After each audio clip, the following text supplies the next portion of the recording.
What's going on? It's your big brother K-Rino, and y'all are tuned in again to another episode of K-Rino Radio, man. The visual version, the YouTube edition.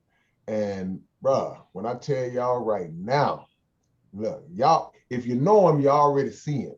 But if you don't know him, y'all are getting ready to be so well fed and so well taught, whether you want to be or not.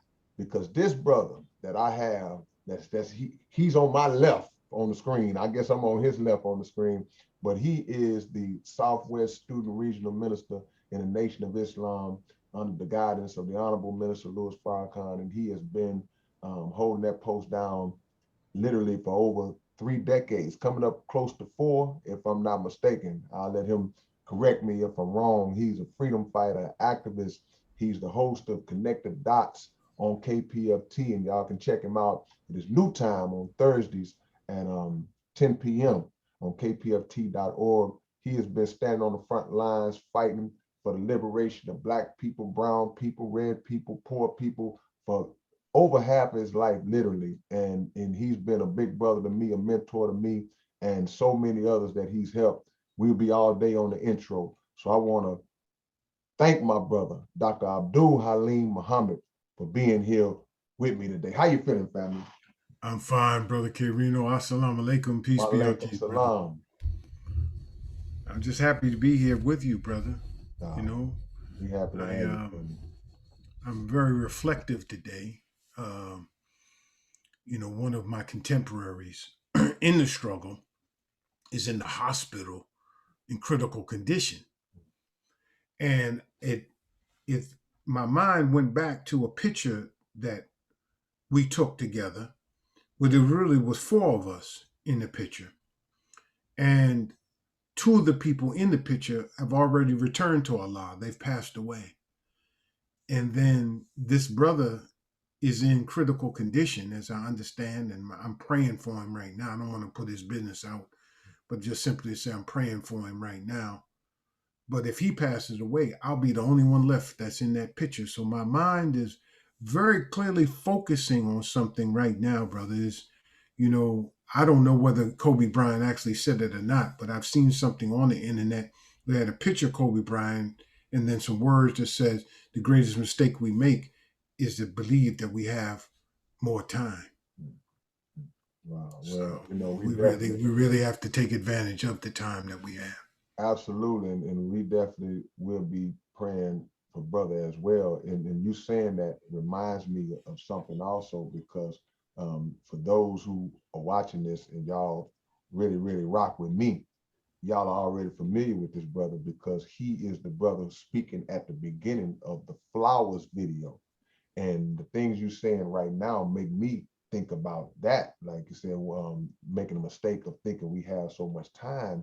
And that intro you gave on the beginning of the Flowers video is really fitting for all time. That's a timeless message because we all make that mistake. So we definitely praying for our brother Mr. Abdul Halim, and we're gonna represent for him right now, straight up. Y'all have heard brother Abdul Halim on a few of my tracks. Y'all heard him on Who Are You? Y'all, of course, y'all heard him on Three Gods. That's one of the more popular ones that people have heard you on. Last Days. We don't expect. Yeah, this brother has been all throughout my career because a lot of the things that I talk about in my music, I've heard come out of his mouth standing on the rostrum while I was sitting in the audience like this. So um, give us a rundown, bro, on your introduction to the Nation of Islam and the teachings of Honorable Elijah Muhammad, and how you got started on that journey, and then we'll get right to the meat of what we got to talk about. Well, brother, God has had his hand on me for a long time. And I grew up, of course, I grew up in New York and I lived in Washington Heights, which is above Harlem. It's called Washington Heights because it was the headquarters of George Washington during the Battle of Harlem during the Revolutionary War. But all of my relatives lived in Harlem. I learned to swim at the Harlem Y Day Camp on 135th Street. My grandmother lived on 117th Street and 7th Avenue. And the Muhammad Temple number 7, Muhammad Mosque number 7, was on 116th Street and Lenox Avenue, which is right over there. So I would always see the Muslims. You see them on the corners of 125th Street, which is, of course, the famous epicenter of Harlem life, selling the Muhammad Speaks newspapers. There were businesses, steak and takes, and businesses all around. By the time Minister Farrakhan came to New York, or he had grown Temple number 7 from Temple number 7 to Temple number 7T, all the way out to T, A, B, C, D, E, F, G, all the way out to T. So the influence of the Muslims were all around. And, my grandmother, I mentioned her because she lived on around the corner from the temple and the mosque. And I can remember as a young boy, I'm very close to my grandmother. She had a very great impact on me because I was born on her birth anniversary. We share the same birth anniversary. And so I was her birthday boy, her birthday present, if you will. But she would go shopping. At that time, there was no Walmart. There was no big superstores. You went shopping, there was a vegetable store, there was a meat store, there was a fish store. There were different shops along the way, mom and pop shops along the way. And she would go shopping with her shopping basket, and I would go along with her. Nobody mugged her. Nobody snatched her purse. And this is in the height of the heroin epidemic that had hit Harlem during the Vietnam War. So nobody ever mugged them, bothered them. And to this day, I thank Allah for Minister Farrakhan and, of course, Malcolm X for creating an environment in which my grandparents could walk around Harlem safely, at least in the daytime, because they lived so close to the mosque and to the temple. That being said, fast forward, my introduction to Islam, formal introduction to Islam, really came, and my mom moved me out of New York in ninth grade, after ninth grade. And so I finished high school in southern Jersey in a little town called Whitesboro, New Jersey, which was actually founded by the last post-Reconstruction congressman by the name of George White. He and some business partners out of Philadelphia bought this large tract of land in southern Jersey, and they named the town after him as Whitesboro. Well, a lot of my family is actually from my grandmother, are from Wilmington, North Carolina, and are the survivors of the Wilmington Massacre of 1898. Wow. Talk about Tulsa, but there was only successful coup d'etat in America, which we saw play out on January the 6th, actually was carried out in Wilmington, North Carolina, November 10th and 11th of 1898. When I'm the great-grandson of the survivors of that massacre. My family was scattered to the four winds. I can only trace them in Wilmington to about 1910. After that, I'm doing Ancestry.com to find them. Okay. So my introduction to Islam came with a friend of mine who was my schoolmate. He graduated the year ahead of us. He went to Virginia State College, Virginia State University now. And he came back from there and had been introduced to Islam. And I can remember sitting in my mother's kitchen, and he came and he was talking to me about. I said, "Man, I don't want to hear that Muhammad got to say." And I bit into a pork chop, right in his face, brother. I bit into a pork chop and took a Newport from behind my ear and lit it up. Said, "Man, I want to hear what Muhammad got to say." Now look at me now. But anyway, so he just winced and he said, "You'll be all right one day." And sure enough, I went away to college the next year, and that was 1974. And there you meet people from all across the country. I went to in Hampton, Virginia, and you meet people from all across the country, brother. And you meet Muslims, you met Hebrews, I met Christians, I met everybody. It was every stripe. And by that time, man, the COINTELPRO program of the FBI, United States government, had just about destroyed every organization that we had and neutered most of them, except for the Nation of Islam. It was the most honorable Elijah Muhammad was the last man standing. And so that being said, I decided somewhere around about December of that year, I said, you know something, I think I'm gonna be in the nation. That's where I'm going. But in the meantime, still, I was looking for a way to pay for college. pay for actually law school. I wanted to be a lawyer. The Marines came to my campus, and I signed up for the platoon leadership corps, which would have, if I'd have went to Quantico, Virginia that summer, Brother K-Rino, I would have been, I would have went there. I'd have went through the Marine Corps. I would have been like a lieutenant. I'd graduated as lieutenant, but they would have paid my way through law school. And once I graduated from law school, then I would be a captain, and I would be part of their legal structure. But this is how it happened, man. That's check your audio, big brother. So you lost a little volume, just a little voice. Is it a way you can turn your audio up a little bit? What did you last hear? You heard me say? When you were going with the law school, that's when it started. When you're trying to go to law school, that's when it started. Okay, so I would have gone to law school. You're good now. Let me check and make sure that I got the right microphone working here. Fine okay. Now. So I would have went to law school on the Marine Corps' dime, but of course I'd have been a captain and I would have to serve in it. So the school was supposed to send my transcript, so I would have went to Quantico, Virginia that summer of 1975. But it so happened they sent the transcript late, and so I didn't go to Quantico, so I went back to New Jersey, and I joined the mosque. Wow. Mosque number 10 in Atlantic City, which was close. That close. Yeah. That's just how fate is. So I said God had his hand on me the whole time. But the Nation of Islam at that point had changed. The leadership had changed. The Honorable Elijah Muhammad had departed. And I had an experience there where I got to see one of the greatest Black movements, really a world, literally begin to implode. And that being said, but at that time, I learned enough about the nation. I was mentored by Minister James Muhammad, who was my mentor in Southern Jersey. We soldiered in Southern Jersey, selling the paper and meeting people and setting up study circles and whatnot.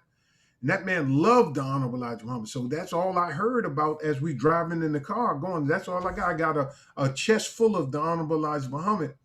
And I was blessed in 1976, in my sophomore year of college, to personally meet and spend 2 days with the Honorable Minister Louis Farrakhan. At that time, when I met him, his name was Abdul Haleem Farrakhan. Wow. So he came to the campus to speak, and he hung out with the students. And man, a brother named Michael from Chicago, Michael Smoot from Chicago, had a violin case. He walked in, he said, "Brother, what you got there?" He said, "Violin, sir." Minister took the violin and played some of what was called Vivaldi's violin concerto. I said, "Man, look at, I didn't know Farrakhan played violin." Right. Man, he got down, bro. He got busy. And he spoke that evening for a couple hours, and then walked down to the student union and asked a question for another hour till they put us out. Right. That's how he was. And I never forgot those 2 days, bro. They had an impact upon it. And every time I'm with the minister, I try to talk about other stuff. He'll go back and talk about when he first met me in 19-year-old in 1976. In fact, the last week when I spoke to him, he said that he doesn't have many ministers that go back as far as I do with him. So I've known him since 1976. That's why I know the character of the man. I've been in his presence in private, and the man that I know in private is the man you meet in public. And it's just too bad that the world decides to twist and manipulate his image, his words, to make them think he's the most beautiful man. Can you hear me? Little bit now. I lost you for a second. Okay, well let me make sure that I'm going to try to get this microphone as close as possible. But he's one of the most beautiful human beings, truthful, honest, transparent men that you ever want to meet, brother. And he makes his word his bond, and you can't find a man with better character than the Honorable Minister Louis Farrakhan. That's absolutely that's it. Correct. So fast forward again, I graduated college. The nation had fell, I fell. Man, I was smoking a pack of Newports a day, smoking an ounce of Red Bud Sesame a week, and drinking a quart of Kahlua. And I thought the nation was gone. Yeah. until I looked on television in 1984. By that time, I moved to Texas in 1980. Mm. 1984, I looked on television and Jesse Jackson running for president. And on the CBS Morning News, a man named Bill Curtis said the candidacy of the Reverend Jesse Louis Jackson would be taken seriously, except for this man, Nation of Islam leader Louis Farrakhan. I almost fell out my chair, Wow. brother. Wow. So he, the minister said, "You got to come and you got to help Reverend Jackson. He has a rainbow coalition. He's like Joseph of the Bible," and blah blah blah. And I said, "Okay, well, I'm gonna go," because I was a political science major, so I love public policy and politics. So I said, "Well, let me go," and I joined the caucus here in Texas, and wound up going to the Texas Democratic Convention that was held at the old Sam Houston Coliseum. Mm. And there I met the brothers of Mosque 45, man, that set up an unauthorized table. They were selling bean pies, papers, and whatnot till they got shut down. But it was too late. By then, I connected with them. And here I am. They're attacking. There were white Democrats that were attacking Jesse Jackson and attacking Minister Farrakhan. And here I am sitting up there with a Newport in my hand, defending Minister Farrakhan, and them brothers were looking at me like, "Who is this cat?" Right. I was wearing these crackers out. Excuse my language, but I was wearing them out because I knew the teachings. I knew that he never called Judaism a gutter religion. I knew that he was not laudatory of Adolf Hitler. All that stuff was a lie. Right. Absolutely. Absolutely. And so I'm just beating their backsides, man. But there was a brother named Carlos X, now known as Carlos Muhammad. I can never thank Allah for that brother. I gave him my number. And for going to the Democratic Convention, brother, I was fired from my job. Yeah. And God worked. He broke me all the way down, brother K-Rino. And I was so depressed. And I'd like to talk about mental health, at some point in this conversation. Absolutely. I was so depressed, man. I contemplated suicide. But the only thing that kept me sane, brother, was the fact that on KYOK and KCOH, Minister Farrakhan's broadcast was played. The Believers played his broadcast. I used to tape it every Sunday, and I would play his tape as I drove around looking for work. And so eventually, in 1984, Brother Carlos called me on the phone and said, "Minister Farrakhan has just returned back from Libya, and we're having a meeting." I said, "I had a phone hookup. Would you like to come out to the meeting?" I said, "Yes, okay, I'll come out to the meeting." I came out to the meeting. It was at CUNY Homes. Okay, Third Ward. I joined the study circle, the mosque then. It wasn't a mosque then. We were broken down to a study group. And I joined, and I haven't looked back since. Beautiful, beautiful history, Dr. Abdul Haleem Muhammad. And a couple of things you touched on was leading into the next question I was going to ask you, because with all of the Black organizations that have come down the pipe throughout history, going back as far as we can go back, we've seen Marcus Garvey and Noble Drew Ali, we've seen the Panthers and all. The nation, though it did fall, which Honorable Elijah Muhammad predicted it would, but will rise again, why has the Nation of Islam been the one that's been able to withstand all the onslaught from the government and from all these different entities to try to tear it down? Why is the nation still today strong like it was back in the day? Well, it's because, the scriptures say God is love, right? So whatever the word is like an equal sign in mathematics, right? God is love, love is God. It's the love of the Honorable Minister Louis Farrakhan for his teacher, the Honorable Elijah Muhammad, that he had the faith to rebuild his father's work. He didn't want him written out of history. Right. See, they try to write the Honorable Elijah Muhammad out of history. They like to talk about his students, Malcolm X, Muhammad Ali, even Minister Farrakhan, but they don't want to tell you about the source, which is the most Honorable Elijah Muhammad. Why? Because if you find out the source, you'll be able to develop like these great men did. I mean, think about it, Brother K-Rino. You've heard us teach on the mother plane. Right. and the baby planes. Right. And some people mock us and said, man, Elijah Muhammad and them so-and-so down there believe in spaceships, man. Now white folk believe in spaceships. Now you gonna believe in them because white folk now have finally bore witness that there's something out there that they are afraid of that is a national security threat because it moves faster and the technology is 1,000 years ahead of their own. And this is, but to see what you don't know is that when they arrested Elijah Muhammad and took his briefcase, they questioned him about these UFOs. We call them mother plane and baby plane. They questioned him about what is this? And he told them exactly what they were for, what they were, and where they were. So they already knew it. You laugh at us about how to eat to live, for instance. Now you got white folks going out there calling it intermittent fasting. What is intermittent fasting? You know, the basis of how to eat to live, brother. Yes, the basis of how to eat to live is what? Eating one meal a day or one meal every other day, which is intermittent fasting. But, you know, but now you're going to take it up because guess what? White folk take it up. The Honorable Elijah Muhammad said, no meat is good for us. Though I do like a wing or two every once in a while. Don't give me lying. I like a lamb chop myself. Gotcha. But he said no meat is good for us, that we should really eat vegetables. Now everybody talking vegan. But we've been telling you this all along. So it's interesting. And now we look at the condition of Black America and we're crying and whining about gentrification. Yeah. What did he tell you? He said, we have to have some of this earth we can call our own. Yeah. Do you know, brother, I'm looking at some stats here that at the turn of the century, in 1910 census, Blacks owned 14 million acres of land. And as of the 21st century, brother, we lost 90% of that. We're down to about 1 million acres. Wow. At one time, there were 1 million Black farmers. We were 14% of all the Black farms.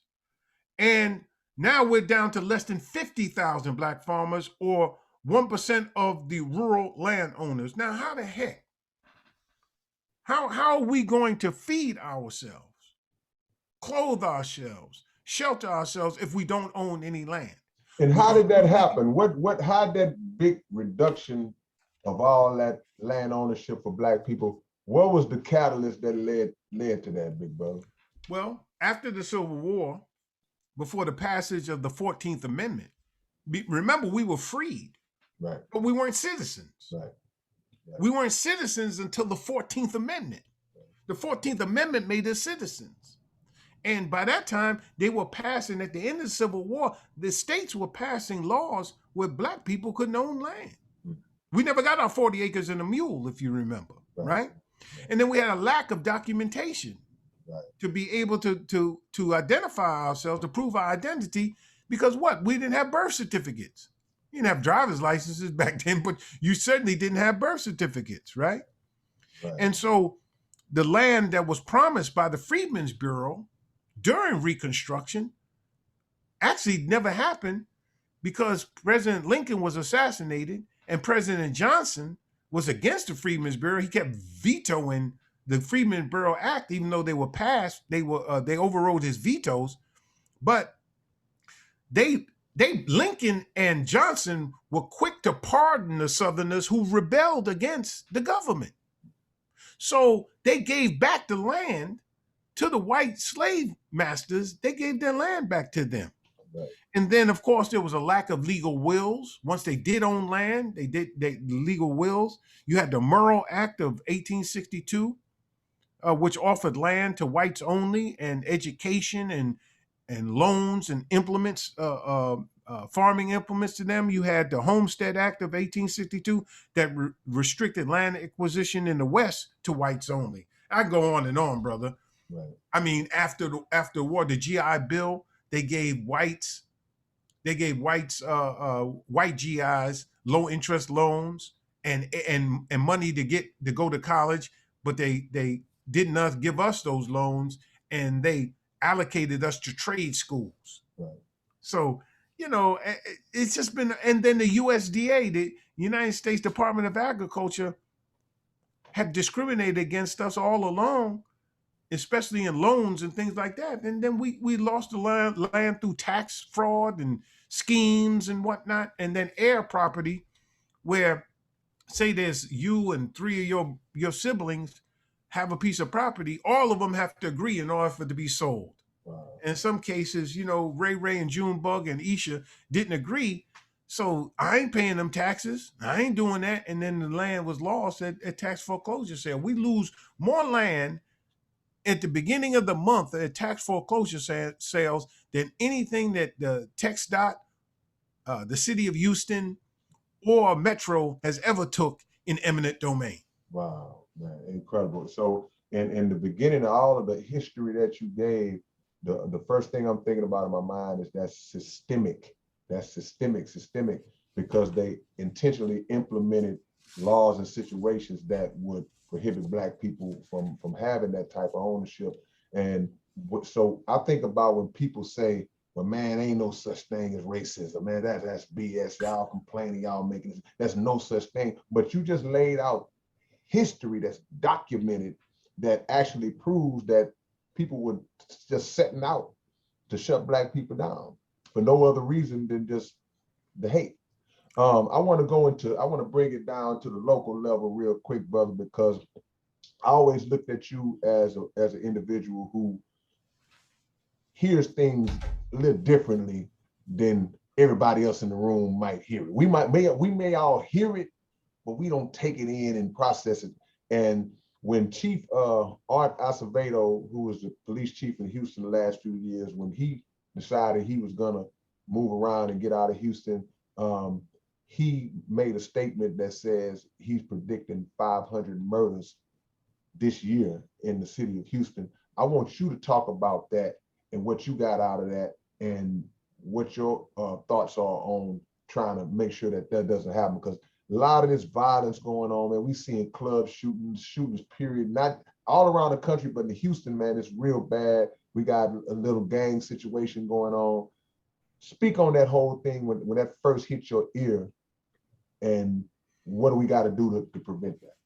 Well, brother, the first thing that came to mind is the Honorable Minister Louis Farrakhan's words, "Stop the killing." And that really is what led to the men's only meetings and eventually to the Million Man March. We're back at that place again, where if we don't stop slaughtering each other, God's going to set this enemy loose on us. As it says in the scripture, that the children of Israel rebelled against Moses and Aaron, and God sent fiery serpents after them to sting and kill them. Well, now Most Honorable Elijah Muhammad says that these fiery serpents are angry white people. And you must understand that gun sales are at an all-time high. Guns and ammunition is flying off the shelf. People are buying guns and ammunition. Now, when he said that, I understood his frustration. You see, his frustration is that during COVID-19, they really weren't holding trials. They weren't holding jury trials. Right. And many people who had been arrested for violent crimes were being bonded out. So they're on the street. It's really a small percentage of people that's committing some of these most vile crimes. They're the ones being let out on the street. And so while the county commissioner is fighting for bail reform, cash bail reform, and we're trying to let low-level people out. I mean, cat get arrested for having some weed or something. Like, come on, man. Stuff, yeah. Come on, man. Come on. Yeah. What is that? Right. But the cats that's really knee deep into the violence and the drugs, they got money to bail themselves out. Yeah. So they back out on the street, and there it goes again. Yeah. So his frustration was that he predicted, because of the judges, because of the DA, because of the bail bond system, and because he felt a shortage of personnel and law enforcement on the street, that we were going to have 500 murders. Now, how I took it was, I'll be damned. I disagree with that wholeheartedly. We don't have to have 500 murders. It may be possible, but when a person of authority speaks like that, he speaks into the spirit and the mind of the people. And then we begin to make that a reality. by accepting stuff. We begin to accept this violence, accept this murders, accept these aggravated assaults. Like this is the way it's going because the chief said it. No, because he said it doesn't make it so. We have an opportunity to resolve and solve this. But the question is, do you think you're going to do it with police, judges, DAs, and bail reform or misform or whatever you want to call it at all? Heck, no. Until we rebuild family and community life, you're not going to solve the crime problem. Family is where you're taught your morals, you're taught your ethics. And the most honorable Elijah Muhammad is the only religious leader that teaches that a nation can rise no higher than this woman. Right. So to the extent that you go around, we go around to the jailhouse over there on Cullen, South Lawn, Royal Palms, CUNY Homes, and you see all of these sisters with no man around raising children by themselves. Well, if a nation can rise no higher than this woman, and 75% of our single parent households are headed by females, what have we done as men? Right. We have abandoned our children to who? Who's raising them? Come on. And if you having baby mama drama, brother, you know, it's like we all should be we're all, as Mr. Farrakhan has taught me, brother K-Rino, we're all beneficiaries or victims of the decisions that we make. In choosing your mate, brother, the most honorable Elijah Muhammad says that the woman is the field that produces the nation. If you don't keep the enemy out your field, you cannot produce a good nation. He said, we will kill bugs. We will pluck up weeds. We will kill animals that try to eat our crops. But yet we'll let anybody and everybody have access to our woman. And a woman produces the nation. She produces the male and the female. Come on. And so when we look at the condition of our community, it's because it can be tied directly to the condition of our women. And we as men are not protective of our women.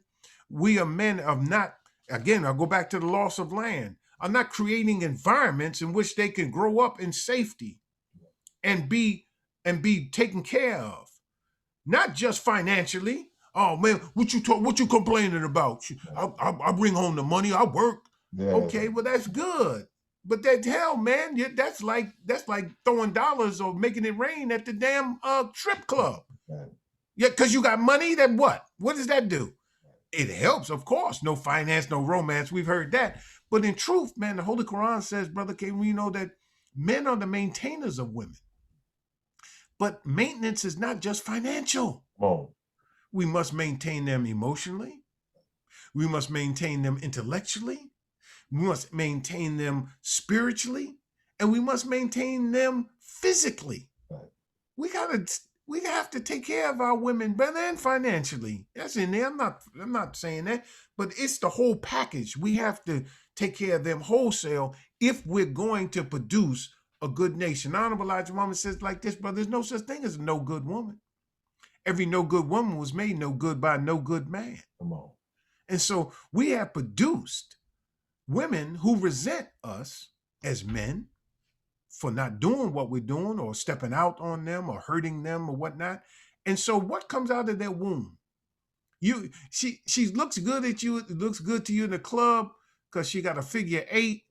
You take her home or you take her to the motel, you get her pregnant, and then she calls you up and say, hey, you know, I missed my cycle. I'm pregnant. Oh, itch. You know what to do with that. Wow. What? That probably ain't my baby anyway. You know, you gave it up to me that quick. Who else you been with? Right. Damn, now she's hurt. And she got this, she's carrying life in her stomach, brother. The woman's womb represents the universe itself. Yeah. The Honorable Elijah Muhammad teaches us that God created himself out of triple darkness. He was in 10,000 parts, and there was a force in the darkness that brought all those parts together to be one. And then out of that, he studied himself for 6 trillion years, and out of himself, the first creation was woman. Come on. And her womb is just like the universe. It's dark, It's triple darkness. And when that sperm goes in there and meets that egg, there's an intelligence in that sperm and in that egg, and it produces life. So the same womb that can produce a Hitler is the same womb that can produce a Jesus. Come on. So we have to understand that how we treat that woman has an impact on our children. So we're producing children that resent us because what we've done to their mothers. Come on, man. Dr. Abdul Haleem Muhammad. And everything you said just in that answer, also to me, what I got out of that is how you are and we are and should be holding each other accountable as Black people, just like you said, for the treatment of our women, for the conditions of our community, for the treatment of each other, the violence in the community. So it made me think about all the people who stand on the outside looking in and they'll say, well, man, why do y'all only protest when something happened to Black people? Y'all ain't never out there worried about this Black on Black this and Black on Black that. But when they say that, it makes me know that you haven't been paying any attention, because number one, the Nation of Islam's been doing it since day one. And there are other organizations that are strictly focused on getting us together. So because we get us together, we don't have to worry about that. So we saw where the Asian hate bill was passed. The Asian hate bill was passed, and you know, Black folks were up in arms about it. We've been fighting this fight for centuries, and no bill has been passed. But you said something that made so much sense. The unity of the Asian people led to, or could have led to, them getting these things passed quicker. Speak on that for a little bit. I don't want to just ask a question and try to answer it. Go ahead, big brother. You know, brother, we have been so miseducated as a people. And even to the extent that white people put their stamp of approval on our Black heroes and sheroes, they're always of a certain genre. So they'll lift up the civil rights leaders, but they won't talk about Garvey. Come on. They'll lift up W.B. Du Bois in his early years, but they won't talk about Booker T. Washington. They'll talk about Frederick Douglass, but they won't talk about David Walker. They won't talk about Nat Turner. They won't talk about Denmark Vesey. They won't talk about them. They will tell you about the Second Amendment and the right to bear arms and constitutional carry, but they won't tell you why they have a Second Amendment and why they wanted a well-regulated militia and the right of every citizen to bear arms is because of nearly 500 slave rebellions that were taking place. They won't tell you that. So they won't tell you about the Most Honorable Elijah Muhammad, Malcolm X. They won't tell you about Dr. King in his latter years. They won't tell you that W.B. Du Bois died in Ghana as a Pan-Africanist and a communist and a socialist, and he had turned his back on America because they took his passport. They won't tell you about Paul Robeson. They're never going to tell you about these people. They always make you think that the Black Panthers, all they did was have guns and have shootouts with the police. No, they had a feeding program, breakfast program, and an educational program, and a healthcare program that the government actually stole. Believe it or not. Because they were more afraid of the Panthers getting the hearts and minds of the people than they were them having guns. They knew they could slaughter them at any time. And the first gun regulation laws that ever took place was when the Panthers showed up in Sacramento at the Capitol with long guns. Right. Constitutional carry, yeah. Everybody but you can have a gun. So it really boils down, brother. I went off.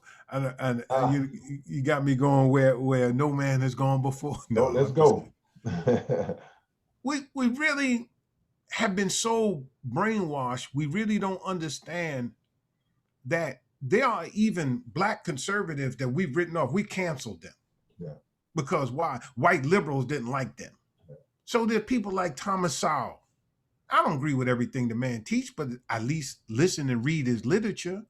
Shelby Steele and others like that, these more conservative voices who said, listen to this goes back to the ages now, no ethnic group in America has ever come up on politics as their primary means. They would organize themselves economically, then go into politics. Come on. So the Asian community, if you look right here in Houston, go out there at Bel Air and Beltway 8 in the Sam Houston Tollway. Brother, they got a whole section of the city where the street signs are in Asian language. Absolutely. They got their own wholesale, their own retail strip. They sell and buy among one another. Where's Little Africa? Come on. Where's ours? Where's ours? So the point is that they marshaled their economic forces and then got into political life. See? Right. Not with us. The Honorable Minister Louis Farrakhan said to us that politics without economics is symbol without substance. Right. So when he began to rebuild the Nation of Islam, the enemy, particularly the Anti-Defamation League and others, specifically did their best to destroy our economics. So I have in my possession, brother, letter from the late John Johnson of Johnson Products. He was going to produce the power products because at that time, Black people really controlled the hair care and personal hair care industry. That was one of the strong, that and funeral homes. We ran them back. Do you know, brother, that John Johnson was threatened by the ADL and others in their community that if they produced these products for the Nation of Islam, really wasn't Nation of Islam, it was called People Organized and Working for Economic Rebirth. Right. They said that they will take your stuff off the shelf. Yeah. Right. And so he backed out. Right. They threatened Coma Cottrell of Proline. All of these cats, they backed out. Yeah. And then you look at Revlon went up and other white companies went up and bought up all of the Black hair care products places. And now you and I complain about the Koreans having the hair and all that. Well, cause and effect. See, we don't have a community, brother. Yeah. We have a colony. And I always try to be careful how I say a thing so nobody can accuse me of anti-Asian hate or LGBTQ hate or all that or misogyny and all that. But look, if you're unprincipled, I got to call you out, just like I call out Black people unprincipled. That's right. So how is it that our community has become a colony? We have Black leadership that are really titular. They're figureheads. They look like they got power, but they really don't. Right. The power is in the economics, because if you got to go downtown for your money and come to our part of town for the vote, that's a joke. So where's the economics going? If we're not providing food, clothing, shelter, transportation, communication for ourselves, and it's being provided by other people, then what are we? If we get 1.6 to almost $2 trillion out this economy, Brother K-Rino, but we don't produce anything, and most of our businesses are single employee or sole proprietorships, and we don't produce our own needs, you can't really get mad at them. What you have to do is study the model that the Most Honorable Elijah Muhammad gave us, the blueprint that he gave us. See, we don't have to talk crazy about Asians. What we got to do is organize ourselves and sit down with them and do business with them. Wow. See, I ain't got to love you. I don't want to marry your daughter. I don't want your daughter marrying my son. Let's do business. Come on. See, the Honorable Elijah Muhammad showed us how, instead of being complainers and whiners, what did he do? He went to the Japanese and got the Japanese to catch whiting fish, and he went and negotiated with the government of Peru to catch fish off of their shores. And we were the largest importers of frozen fish in the country. I didn't say largest Black, largest importers of frozen fish in the country. Yeah. We were creating jobs. We had our own trucking system. Hear me? The Muslim import store. Talking about Walmart, you complaining about them? The Honorable Elijah Muhammad was already sending his officials overseas to buy goods. He sent a man a Turkish man around the world with a letter of credit to buy goods to send back to the Muslim import store, brother. See, and how am I gonna get mad at the Japanese when we doing business? Come on. I'm making money. You see? How am I So gonna get mad with the Chinese when I'm getting goods and I'm marking them up and doing the same thing that Walmart is doing today?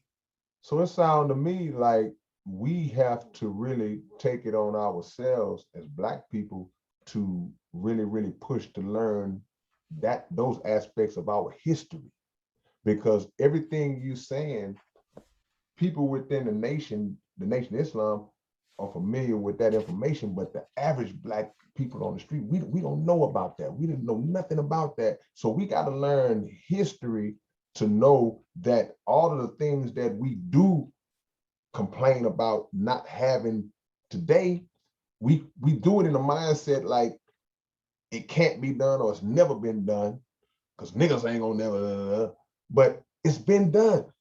It's the examples are there in the past for us to follow, and it wasn't some complex formula that we can't duplicate today. So that's beautiful, great. What do you think Black Wall Street was about, brother? Come on. They didn't have no government programs. They wasn't for no stimulus check.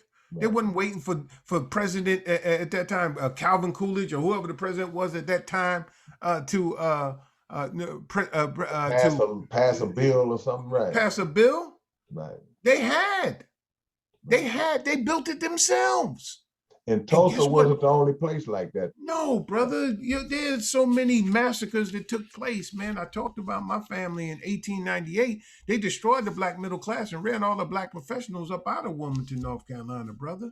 Our people hid in the swamps and in the graveyard, man. Them people slaughtered our people, man. Rounded up about 50 so-called troublemakers, mostly Black, but some white, put them on the train and told them, you be out of town by sundown and don't ever come back to Wilmington, North Carolina. Bruh. Right. You know, and you think about Atlanta in 1906, you think about the Red Summer of 1919, you think about Move in 1985. These people flew in the airplane and dropped a bomb on and burned up the whole Osage Avenue in Philly. Right. Some wicked people, man. Yeah. And they never repented for that. And just like they did after the Civil War, looking for pardons and forgiveness and reconciliation, the Republicans today are saying, hey, January 6th, let's forget it. Let's move on. Yeah? Okay, what do you intend to do to the Black community? Because, you know, we are waking up. If we're not all the way woke, we're waking up and understand that, hey, this game has been fixed. And if we don't fix ourselves, there's nothing you can force them to do. Come on, man. We're going to have to stop demanding respect. Command it. Come on. It's a different. By organizing around the truth and getting free. Come on. Come on. Dr. Abdul Haleem Muhammad dropping bombs on your moms as usual, man. We get it in right here on K-Rino Radio, my big brother. I want to talk real quick because I want to talk about the Nation of Islam's efforts in the community as well. You guys, well, I would say we all of us. So we've been doing the food giveaways. How long has the food giveaways been going on? A few months now? Yeah, quite a few months. Ever since the pandemic took place, we've been giving away food. In fact, we're going to be continuing our food distribution through May of 2022. Beautiful. So this Juneteenth, June 19th, we're going to have at 11 o'clock, we're going to have another food distribution. You're welcome to come out, and we're volunteers are wanted and welcome. Come on out so you can be a part of it, along with the food bank, and we're sponsored by Bethel Baptist Church and working with the church, Muslim, Christian, working together. We are feeding and taking care of those who are facing food insecurity. So that's what we're doing. Right. And so we ask you to come out. If you want to know more about Mosque 45, go to noihouston.org, noihouston.org, and learn about what we're doing in the community, learn about our building fund drive to repair our mosque after Hurricane Harvey, man. You know, we didn't stop helping people. Right. Our mosque, you know, attended our mosque was damaged. Yeah, and then we moved into the school. Right. our school property and had meetings there. Right. And then COVID-19 forced us not to have any meeting, to go virtual. And now we're implementing protocols to reopen the mosque again very soon. But at the same time, we've got some renovations we have to finish. So anybody that wants to contribute can contribute. Go to noihouston.org, look over our website, and anything you want to help us with, help us with. But yeah, brother, food distribution. And we serviced over 2,000 families after Hurricane Harvey. Man, we serviced thousands of families, brother. I saw it. And help them with our community development corporation. We help them. Right. And we got big plans, brother. We're going to Rick Ross, man. We're going to buy the block, brother. Oh, no. We have to make an example. We have to show you, man. We got to go beyond talk. That's right. And go into creating sustainable spaces. I mean, my doctorate isn't in just in talking. My doctorate is in urban planning. Right. So it's about city planning. It's about building spaces for people to live, work, play, worship, learn, to do all the things you can do so we can have a community, a real community, man, and take care of our own needs. Right. You know? And take the approach that we already have what we need. We are the answer we're waiting for. We're the change we're waiting for, brother. We have everything we need within our community. But unfortunately, we go to school, we go to these schools, and we come out looking for a job instead of looking to create a job for ourselves. That's why that's why I stand for the brothers and sisters at Turkey Leg Hut, at Reggae Hut, Reggae Bodega, the Breakfast Club. All of these people, brother, who these young entrepreneurs, a sister from Caffeine Coffee, Sunshine, all of these, huh? Sunshine, all of these places. I'm standing for them, brother, because they're creating jobs. I'm seeing people employed. Right. There's change going on, man, and I'm gonna stand for them. Now, you know, there's certain things I don't eat, certain things I don't drink, but politics without economics is symbol without substance. And we got to get envy and jealousy out of our heart. You know, we got to get that out of our heart, man. Right. And we should want for our brother and sister what we want for ourselves. Those things, ignorance and fear, are our two biggest enemies. But envy is right close behind. Man. That hating on one another. Why do you hate on me? And that goes back again to mental illness. Yeah. I mean, why do we just kill each other like that? Why would we just shoot up the club like that? Why would we kill innocent people like that? Right. It's because we hate ourselves. That's right. If we really loved ourselves, if we really saw ourselves as children of God, we wouldn't kill each other like we do. So, you know, we've been a part of working on Scott Street, man, up and down from Kings Row, down the bayou, over in South Park. You know, going to what used to be the Americana apartments. The Villa Americana. Villa Americana apartments over there, you know, South Park, South Acres, Sunnyside, you know, South Lawn, Yellowstone, Royal Palms, CUNY Homes, up and down that Scott Street corridor and that MLK corridor, brother, Cullen corridor, brother. These are our people. We love them, and we want to stop the killing, stop the slaughtering of one another, and get to the business, man, of organizing ourselves, man. Stop the killing, man. It's time to get paid. Let me ask you this question. We probably got about 5 minutes, but I want to ask you this. Time flies when you dropping bombs.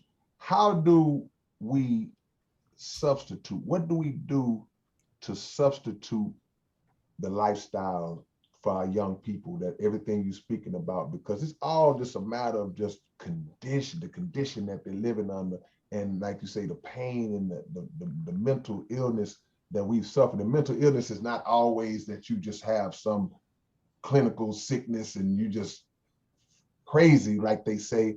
It's trauma, you know. So what do we have to do in order to give our young brothers and sisters out here something to look at, an alternative to the lifestyle that they're living right now?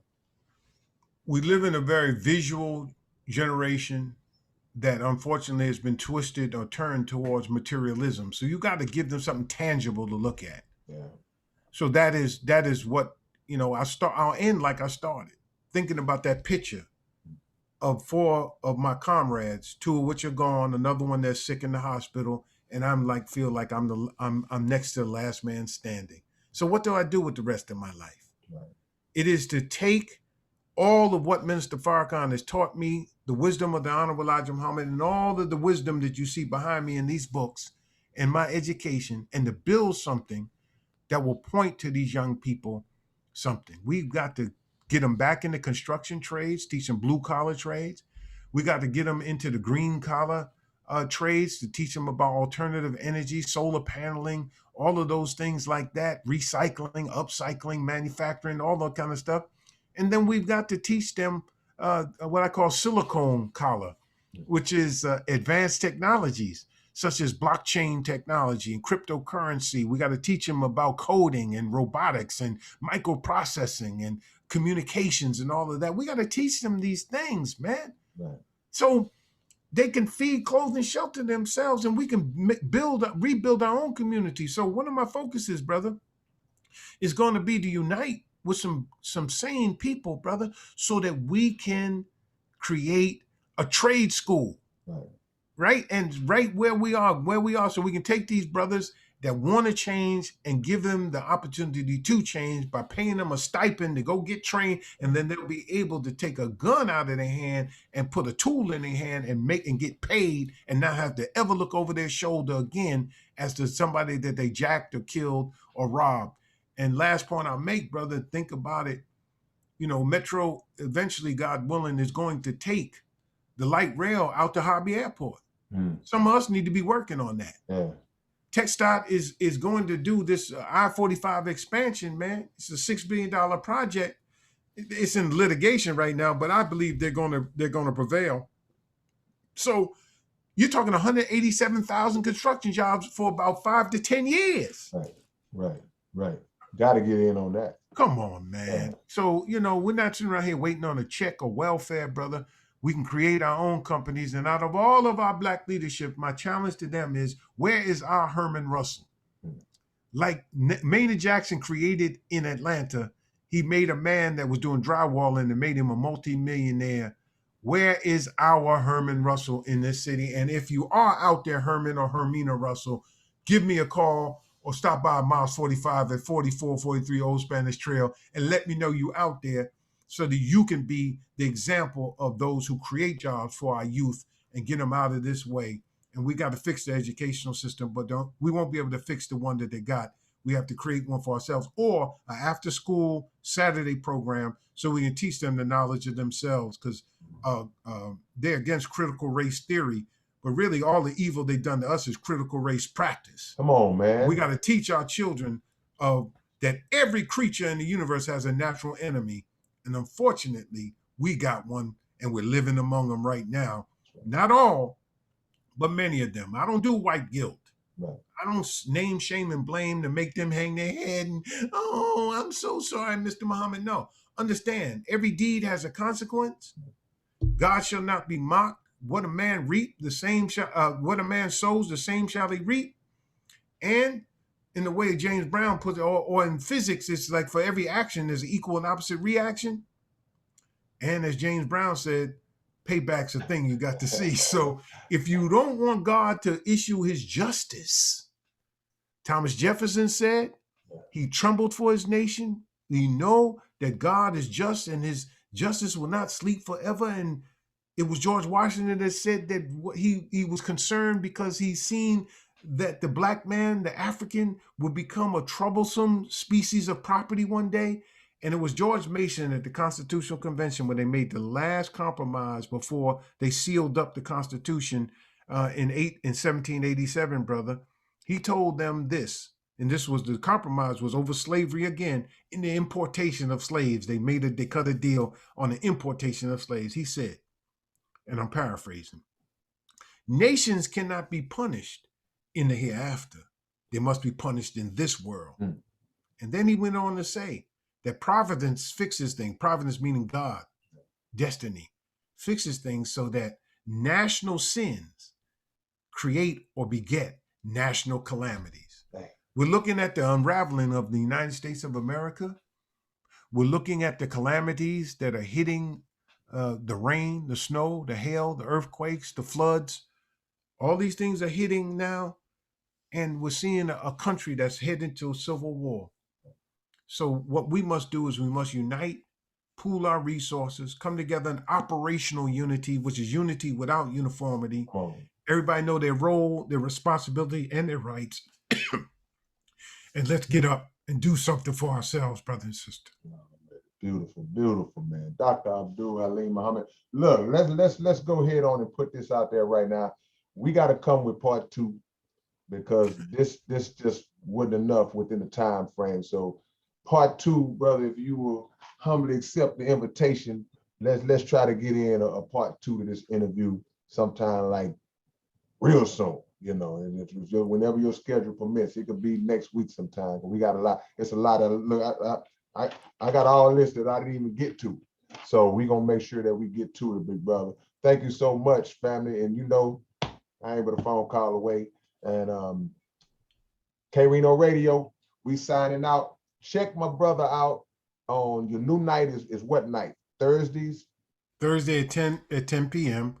They can follow me on Twitter at Dots Connector. Okay. And I'm on Instagram, _Haleem, HALEEM _Muhammad, MUHAMMAD on Instagram, on IG. And if they want to donate to the mosque renovations, they can go to NOIHouston.org. Yeah, y'all break some bread, man. Let's get it on. All right. Appreciate the love, big brother. Dr. Abdul Haleem Muhammad. We signing out. Thank you, brother K-Rino. Assalamu alaikum. Wa alaikum salam.